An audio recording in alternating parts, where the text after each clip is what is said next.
Hello বিয়স, আসসালামু আলাইকুম। কেমন আছেন সবাই? আশা করি ভালো আছেন। আজকে যে এই ভাই উনি কার প্রাইভেট কার চালান অনেক দিন যাবৎ। এখন ওনার দেশের বাড়ি হচ্ছে ময়মনসিংহ জেলায়।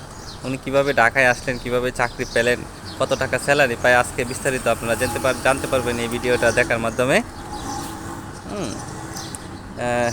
সব কিছু জানতে ভিডিওটা দেখতে থাকুন। আসসালামু আলাইকুম। ওয়ালাইকুম সালাম। কেমন আছেন? আলহামদুলিল্লাহ। আপনি তো ভালো আছেন? জি আছি আলহামদুলিল্লাহ।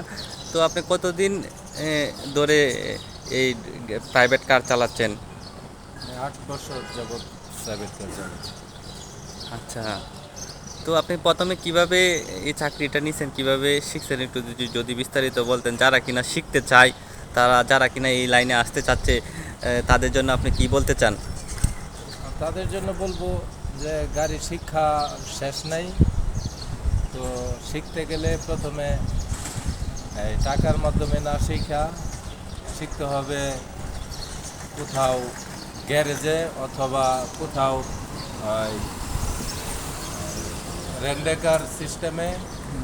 প্রথমে যা হেল্পারি করতে হবে, আস্তে আস্তে চান্স নিতে হবে, তারপরে ড্রাইভিং লাইসেন্স করতে হবে, তারপর আস্তে ধীরেই গাড়ি চলে আসবে। না, সরকারিভাবেও তো শেখা যায়, যে কিছু বিআরটি এর মাধ্যমে। ওগুলা শর্ট টাইম শিখা গাড়ির জগতে কিছু করা যায়, আচ্ছা, যাই হোক। আচ্ছা, লং টাইম শিখতে হবে। আচ্ছা, পরে আপনি যে শিকার পরে আপনি এটাই কি প্রথম চাকরি নাকি এর আগেও হ্যাঁ, চাকরি এর আগে করছেন? অনেক চাকরি গেছে, অনেক চাকরি ধরছি, অনেক চাকরি ছাড়ছি, অনেক চাকরি চলে গেছে, এরকম সিস্টেম।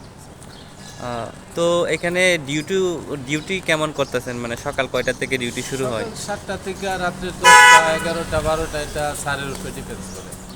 এমনি নির্দিষ্ট কোনো টাইম নেই যে ওইটা থেকে ওইটা না পর্যন্ত? না, জয়নিং টাইম আছে কিন্তু সারার টাইম স্যারের কাছে। ও আচ্ছা আচ্ছা, মানে আপনি সকালে কয়টা বাজে আসবেন উনি বলে দেয়, আর যাওয়ার সময়টা ওনার মন মতো করে উনি আপনাকে যেতে বলে যে ওইটার দিকে চলে যায় ডিউটি শেষ করি। আচ্ছা, তো আপনি এখন ঢাকায় মানে কেমন স্যালারি পাচ্ছেন, এবং থাকা খাওয়া কেমন, টাকা খরচ হয়? সব নিজের, থাকা খাওয়া সব নিজের। স্যালারি পাচ্ছি 23-24 হাজার টাকা, সব কিছু আচ্ছা মিলায়। আচ্ছা, আপনার বাসা ভাড়া কেমন খরচ হয়, আর হচ্ছে খাওয়া দাওয়া মাস থাকা শেষে? খাওয়া বাসা ভাড়া সব কিছু মিলায় প্রায় 8,000 টাকার মতো চলে যায়।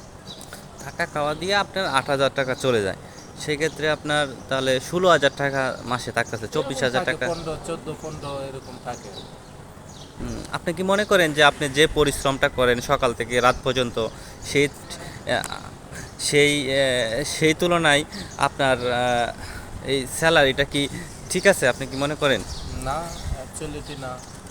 এই তাহলে স্যালারি একটা ড্রাইভারের, সিনিয়র প্রকৃত একটা ভালো ড্রাইভারের নিম্ন স্তরে 30,000 টাকা স্যালারি হইলে আর কি চলে। এছাড়া এটা ড্রাইভারকে ঠকানো হচ্ছে। আমরা কর্ম নাই বিদায়, এটা শিখছি বিদায় এখন করা লাগতেছে, ছাড়তে তো আর পারতেছি না।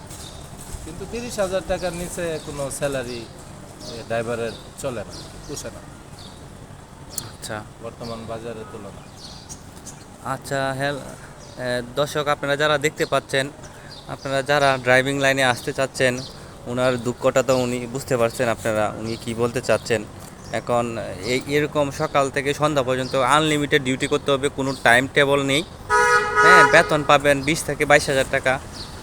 হ্যাঁ, কেউ যদি এই সব কিছু জেনে, এবং থাকা খাওয়া নিজের, টাকা খাওয়া ঢাকায় এখন সব কিছুর দাম বেশি। থাকতে খাইতে গেলেও আপনার 8, 9 হাজার, 10 হাজার টাকা চলে যায়।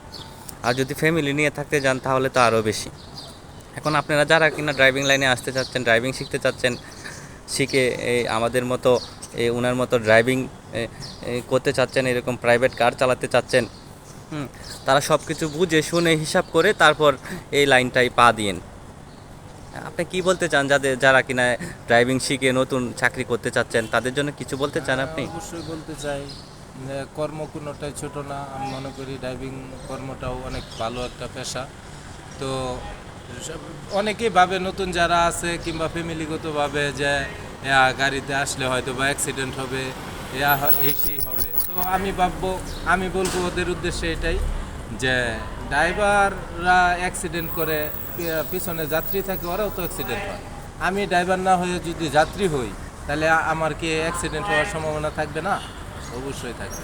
তো এই হিসাবে এটা বড় কথা না যে অ্যাক্সিডেন্ট হবে, তবে দক্ষ ড্রাইভার হইয়া গাড়ি চালানোটাই সবচেয়ে বেটার। আমি এই উপদেশটাই দিতে চাই যে দক্ষ যেদিন হবেন সেদিন রাস্তায় নামবেন, সেদিন গাড়ি চালাবেন। আর আমি মনে করি কোনোটাই কর্ম ছোট না। তো ড্রাইভার কর্মটা অনেক ভালো পেশা, যদি সম্মান মাফিক, জ্ঞান মাফিক এবং কি সুন্দর করে পরিচালনা করা যায়, এই নেশাখোর গাঞ্জাখোর এই সেই আবিজাবি ড্রাইভারের মতো না হইয়া ভালো একজন শিক্ষিত ড্রাইভারের মতো হইয়া এই পেশার মধ্যে আসলে এই পেশা ভালো, এবং কি এই পেশা নিজে ভালো থাকলেই সব কিছুই ভালো।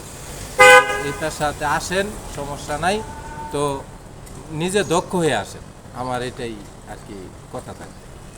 হ্যাঁ বিয়স, আপনারা শুনলেন ওনার কথা। উনি বলতে চাচ্ছেন যে কেউ যদি ড্রাইভিং লাইনে আসতে চায়, ড্রাইভিং করতে চায়, সে যেন ভালোভাবে ড্রাইভিং শিখে এবং সরকারি লাইসেন্স নিয়ে তারপর যেন রাস্তায় গাড়ি চালাইতে আসেন। কখনো লাইসেন্স ছাড়া অবৈধভাবে কেউ যেন গাড়ি চালাইতে না আসেন, গাড়ি নিয়ে রাস্তায় না নামেন।